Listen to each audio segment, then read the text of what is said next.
নমস্কাৰ এনিটক চাই থকা প্ৰত্যেকগৰাকী দৰ্শকক এই মুহূৰ্তত ধন্যবাদ জ্ঞাপন কৰিছো। টপাৰ মূৰত চুলি গজোৱাৰ বাবে পংকজ পাঠকে লাভ কৰিব নোবেল বঁটা। এই মন্তব্য কৰিছে মুখ্যমন্ত্ৰী হিমন্ত বিশ্ব শৰ্মাই। হিমন্ত বিশ্ব শৰ্মাই সাংবাদিকৰে হোৱা সাক্ষাতত মন্তব্য প্ৰকাশ কৰিছে, যদিহে সঁচাকৈ টপাৰ মূৰত চুলি গজোৱাত সফল হৈছে পংকজ পাঠক, তেনেহলে পংকজ পাঠকে নোবেল বঁটা লাভ কৰিব।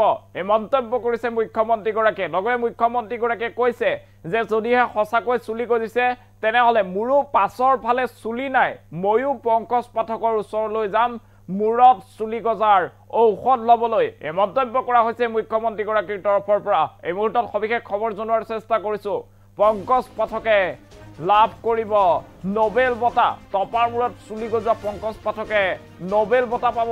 মুখ্যমন্ত্ৰীয়ে মন্তব্য কৰিছে, যদি সঁচাকৈ চুলি গজে তেন্তে ই অসমৰ বাবে এক কীৰ্তিত্ব হ'ব বুলি কৈছে। সঁচাকৈ যদি চুলি গজে ময়ো ল'ম, অৰ্থাৎ পংকজ পাঠকৰ ঔষধ মুখ্যমন্ত্ৰীয়ে ল'ব।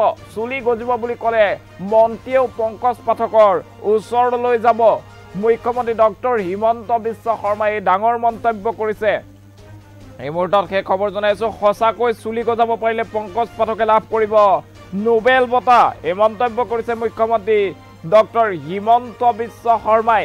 এতিয়া পংকজ পাঠকৰ গোৱালপাৰা কাণ্ডৰ পিছতে ৰাজ্যজুৰি পংকজ পাঠকক লৈ বিভিন্ন বিতৰ্কৰ সৃষ্টি হৈছিল আৰু পংকজ পাঠকৰ সেই সন্দৰ্ভত পংকজ পাঠকক আঁঠু কঢ়োৱাৰ সন্দৰ্ভত সাংবাদিকে মুখ্যমন্ত্ৰীক প্ৰশ্ন কৰিছিল যে গোৱালপাৰাত যি ঘটনা সংঘটিত হ'ল, পংকজ পাঠকৰ বিৰুদ্ধে একাংশই যেনেদৰে আইন হাতত তুলি ল'লে, এই ক্ষেত্ৰত মুখ্যমন্ত্ৰীগৰাকীয়ে কি উত্তৰ দিব।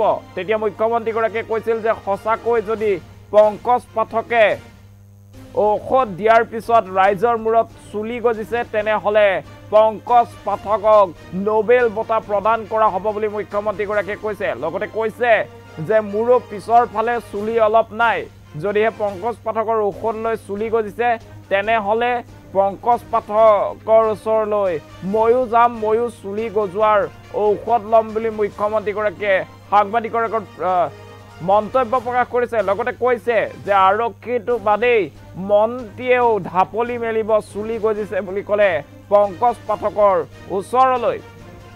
আৰু এতিয়া দেখা পোৱা গৈছে যে পংকজ পাঠকক লৈ সৰ্বত্ৰে প্ৰতিক্ৰিয়া অব্যাহত আছে। গোৱালপাৰাত পংকজ পাঠকে চুলি গজোৱা ঔষধ বিতৰণৰ যি শিবিৰ অনুষ্ঠিত কৰিবলৈ গৈছিল, সেই শিবিৰ অনুষ্ঠিত কৰিবলৈ যোৱা অৱস্থাত এক অপ্ৰীতিকৰ পৰিস্থিতিৰ সৃষ্টি হৈছিল আৰু অৱশেষত পংকজ পাঠকক কাণত ধৰি আঁঠু কঢ়োৱা হৈছিল।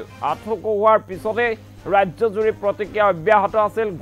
গোৱালপাৰাৰ একাংশ ৰাইজে এনেদৰে আইন হাতত তুলি লোৱাটো কিমান যুক্তিসংগত তাক লৈ প্ৰশ্ন উত্থাপন হৈছিল আৰু তাৰ পাছতে আজি মুখ্যমন্ত্ৰীগৰাকীয়ে উল্লেখ কৰিছে যে সঁচাকৈ যদি পংকজ পাঠকৰ ঔষধ লৈ মূৰত চুলি গজিছে তেনেহলে পংকজ পাঠকে নোবেল বঁটা পাব। মুখ্যমন্ত্ৰী হিমন্ত বিশ্ব শৰ্মাই উল্লেখ কৰিছে যে পংকজ পাঠকৰ যদি মূৰত চুলি গজা ঔষধ লৈ সঁচাকৈ চুলি গজিছে কোনো লোকৰ, তেনেহলে পংকজ পাঠকে এক ডাঙৰ কীৰ্তিত্ব অৰ্জন কৰিবলৈ গৈ আছে। অসমৰ বাবে কীৰ্তিত্ব হৈ পৰিব, নোবেল বঁটা পাব লাগে পংকজ পাঠকে। এনেধৰণৰ মন্তব্য কৰা হৈছে।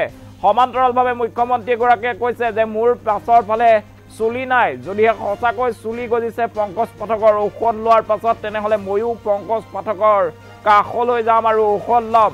এই মুহূৰ্তত মুখ্যমন্ত্ৰীৰ মন্তব্য আছে, সেই মন্তব্য আপোনালোকক শুনাইছো।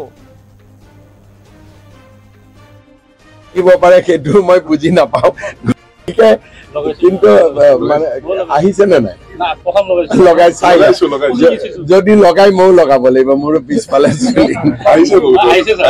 দেখা যাওক। গতিকে আৰু সঁচাই যদি লগালে চুলি আহে এইটো পুৰা নোবেল বঁটা পাব, নোবেল বঁটাৰ তলত নাপায়।